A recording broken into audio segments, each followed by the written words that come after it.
I wanna cry for you あなたと分け合う恵みの雫を I wanna smile for you 自分のためじゃない愛の歌を見つけたい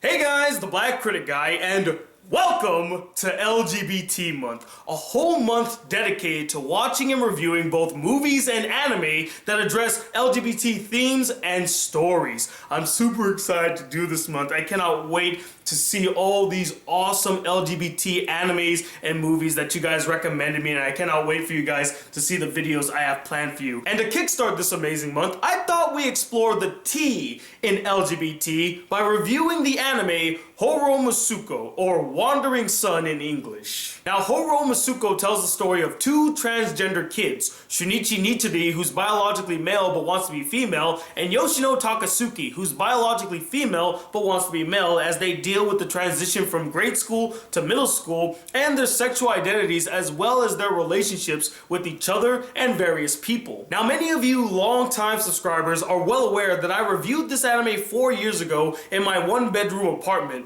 Rest in peace to that shithole. And in said past review, I sung nothing but praises for Horo Masuko, regarding it as one of the best anime I saw that year. And so 4 years later, with LGBT month around the corner and its heavy transgender themes, I thought, hey, why not revisit Horo Masuko and see if its greatness still holds up? And to be honest, guys, it's even better the second time around. I mean, I must have missed a lot of things in that old review because I really underplayed how great this anime is. Like, it is just phenomenal. Phenomenal. So what about the anime makes it so great in my opinion? Well, to start off, the animation done by AIC Classic, the same animation studio behind All My Goddess and a plethora of other anime, is gorgeous. It still looks amazing even after 5 years. The art style is very dreamlike and inviting, gentle and innocent, colorful and bright. It truly gives a welcoming vibe to the anime through its beauty. That goes double for the music, which really complements the animation, from its soothing instrumentals to its profound and touching lyrics, echoing not only the tone of the anime, but also the emotions of the characters. Just hearing that ending theme For You again after so many years gave me such a warm feeling in my heart. It's a great song. It's full of so much emotions, and it perfectly surmises my feelings for the anime. I want to cry for these characters sometimes and the situations that they're put in, and this song perfectly embodies that feeling. The voice acting is stellar, with each and every performance oozing with emotion, energy, and passion. They all knocked it out of the park with their roles. Now, sadly, at the time of this review, they haven't made an English dub for this anime, but in my opinion, I don't think it needs one. It's perfect the way it is. I wouldn't change a single thing about it. But when it comes down to it, guys, what truly makes this anime amazing is its story and characters. The story is extremely well told, being both simple yet full of complexity. It's some of the best writing I've seen in an anime all year. They approach the transgender issues in this anime not in a mocking, rude, comical, or even a belittling manner like most animes would. They handle it with extreme care. They handle it delicately and present it in a very realistic, dignified, respectful, and above all, mature fashion. I mean, they easily could just have a bunch of characters that say they like to dress up as women, or they feel like a woman, or they feel like a guy, and kind of poke fun at those people. But no, they attempt to actually understand the mind of a transgender person, the issues that they go through. Not only that, but it also perfectly delves into the perspectives of each character, both trans and cis, to present us with a multi-layered story that touches upon both sides. We get both points of view. We have people who see transgender people as an abnormality. They're strange, they're weird, they're sick, they're disgusting. But we also got the other side of the spectrum where you have people that are very accepting of transgender people, very supportive. They help them out, they give them advice, they comfort them. And I like this balance. I will say it is more skewed to the supportive side, but they still touch upon the side that just doesn't understand or just doesn't want to understand. And huge props to this anime for not vilifying the characters that don't understand or don't like transgender people. They did an excellent job at handling this because they easily could have been one-sided with their representation and present them as villainous, malicious, pure evil, complete assholes, very one-dimensional characters. But no, they make the characters much more layered than that. Sure, they do a lot of mean and asshole-ish things to some of the characters and they say very cruel things, but when it comes down to it, they're human. They make mistakes, they act emotionally, and that's the case with some of the characters whenever they lash out at some of these transgender characters. And let's not forget the important fact that this story takes place in middle school. And as many of us know from life experience, kids can be mean, cruel, despicable pieces of shit from time to time. They will just say things that'll just make you feel uncomfortable or make you feel terrible. And that's mainly because they have no filter and they don't know any better. And that just adds to the realism of the anime. I mean, if every kid in this anime was so accepting of transgender kids, I would be like, that's not what the world is like. Kids are fucking bastards and they will mock and make fun of you and tease you and talk behind your back. And having that realistic element helps the audience to understand the alienation that Shu feels from his classmates. And going back to the whole middle school element real quick, I like how the story starts off with the characters entering middle school, which coincidentally, or as you can argue, purposefully, is the middle of the story. The story actually starts with them in grade school and meeting each other, but it actually jumps to the middle of the story. And I like this choice because there's much more drama, much more weight, and much more going on in the middle of the story than at the beginning. I mean, the beginning is nice, it does a good job at setting up the characters, but I think the main focus should have been middle school. That's where all of the interesting drama lies. And they do a really good job at establishing who the characters are and what their past history with each other are in the first episode. One last thing I like to mention pertaining to the story is I like how they don't only focus on the transgender themes. They also focus on one universal theme that everyone has felt at one point or another.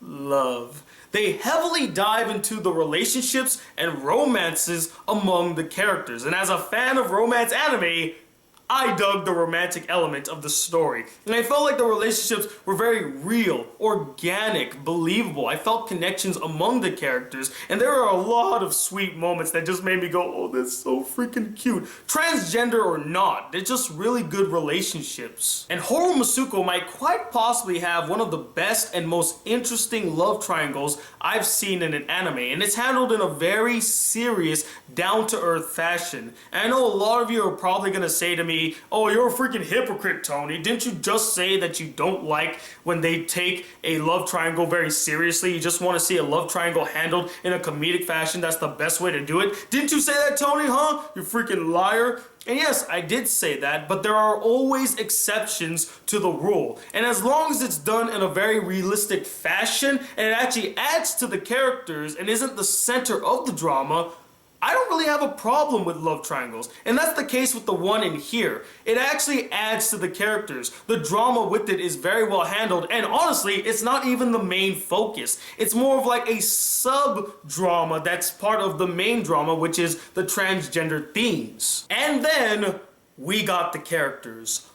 All of them were fantastic, deep, complex, humorous, likable, and relatable. Not a single character felt pointless or disregarded. Every single one of them served a purpose to the story, and they all got their time to shine. Even minor characters that aren't in the anime that much served a purpose, and characters that I actually thought were really annoying at first served a purpose. Like, I really didn't like the character of Chi when I first saw her. I just thought she was a bit of a nuisance and got in the way of the more interesting elements of the story. But when thinking about her character, she does serve a purpose. She's that lighthearted, very optimistic, and comedic character that's supposed to lighten the mood whenever things get too serious. That's the purpose of her character, and she does it pretty well. To list every single character in this anime and explain why each of them were great, we would be here forever. So instead, I'm just going to talk about the 4 crucial characters in this anime. First up is, of course, Shunichi Nitori.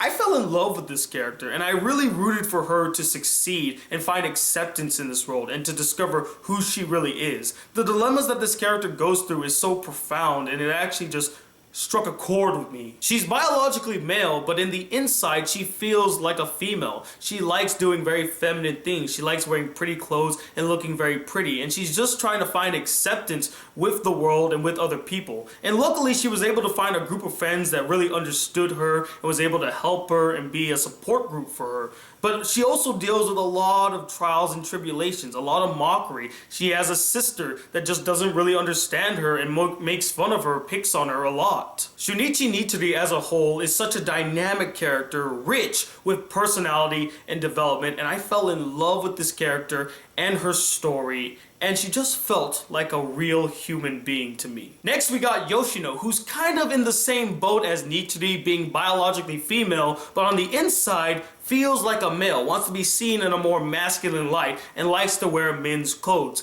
And it's from this similar issue that the two of them form a really strong, convincing, and dynamic relationship. I loved their friendship. It's really well handled, and they have some really awesome moments with each other throughout the anime.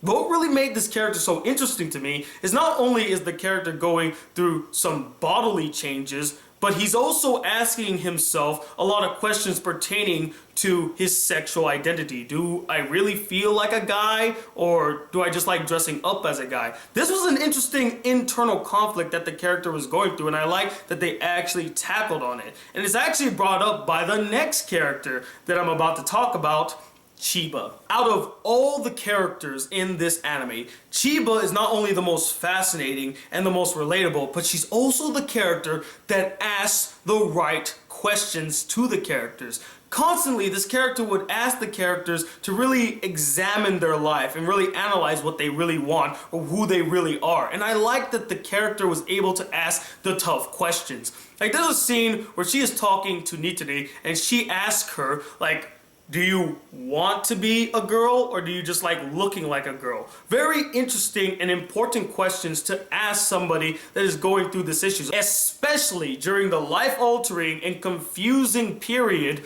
of puberty, where your body goes through a series of changes and you become a different person physically. Maybe not mentally, but definitely physically. And I like that Chiba was willing to ask the characters these very important questions, to really sit and analyze who they really are and what they really want with their lives and who they want to be in their lives. But it's not only that that makes the character interesting. The character is also very dynamic, goes through her own development and own growth, and I actually liked her backstory dealing with some of these characters and her relationships with these characters. It's a bit jarring and a bit dramatic because she's very distant and there's some history and beef among the characters with her, and I just like that they explore that. And finally, we got Makoto, also known as Mako-chan in the anime, and she's just a great friend to Nitori. She's always there being supportive, always there giving advice, always there helping out Nitori during times of need. Like, this character is such a great friend. Probably one of the best friend characters I've seen in anime. But the character is also dynamic as she also goes through her own personal dilemmas, her own personal issues of sexual identity, and feeling inadequate and feeling like she can't live up to other people's shadows. And again, she's such a great friend. Like, I wish I had a friend like her when I was in middle school. Most of my friends were kind of assholes. And the final element that made this anime so excellent, in my opinion, were episodes 10 through 12. The final episodes. My God, that was one hell of an emotional roller coaster ride, if ever I saw one. Something happens at the end of episode 9 to where a character reveals their true self to everyone. They just lay it on the table for all to see. And episodes 10 through 12 are basically the aftermath of said action and people's reaction to it. These final episodes were well executed, well written, had some of the best drama in the entire series, and it just felt so realistic. Like, this is how people would react if something like this happened in real life. And I have to give huge props to the character for actually having the guts to do what they did at the end of episode 9, because a lot of people would have never done that. They would never have the confidence to out themselves like that and to be alienated from their peers and have their parents kind of look at them in a certain way and kind of feel bad and feel like they're terrible parents. In fact, there's a really monumental scene at the beginning of episode 10 that it just kind of was so unnerving to watch. It felt very awkward, but I honestly can see a conversation like that happening in a Japanese household, no less. I will say it kind of irked me because I felt like there should have been more conversation happening amongst the family, but again, you gotta understand it from a cultural perspective. Asian families are very reserved. They are very indirect about their feelings and all that stuff. So everything that happened in that scene fits Asian culture. You know, in an American culture, there'd be much more discussion, much more yelling, much more raised voices and all other stuff. But in this scene, again, it fits perfectly with Asian culture. And to be quite honest, guys, I don't really have any major issues with this anime. Yeah, sure, I have some nitpicks here and there and a few irritations. As I mentioned earlier, I felt like the family discussion that happened at the beginning of episode 10 could have been more vocal, more could have happened. But again, it fits Asian culture, so it's appropriate. Also, I would have loved to see more of an adult perspective on transgender people and having transgender kids. I mean, again, kind of tying back to that whole discussion in episode 10. Would have been nice to see the adult's perspective, but the story is told from the kid's perspective. That's where the perspective lies, and it's handled very well. Overall, what else is there to say about Horo Musuko? It is an excellent anime that does a great job at telling its story and fleshing out its characters and tackling transgender issues. It's one of the best animes I've ever seen, and I'm gonna give it a 5 out of 5 stars. It is an epic masterpiece, and I highly recommend you guys go check it out. But anyway, what did you guys think of this anime? Did you love it to death as much as I did? Or just found it really boring and dull and you just couldn't get into it? And let me know, who is your favorite transgender character in an anime? Comment below and let me know, and stay tuned. More LGBT month videos are on their way. Movie reviews, anime reviews, all that good stuff, so stay tuned for that. And maybe I might be able to do a top 10 list. I'm not too sure yet. I'm still kind of thinking about doing it. But until then, guys, if you would like to see more videos on this channel and be a part of the Black Critter crew, please hit that subscribe button below. Like this video if you really enjoyed it. And I'm Tony Watt II, the Black Critic Guy. Till then, peace, YouTube. I wanna cry for you. あなたとは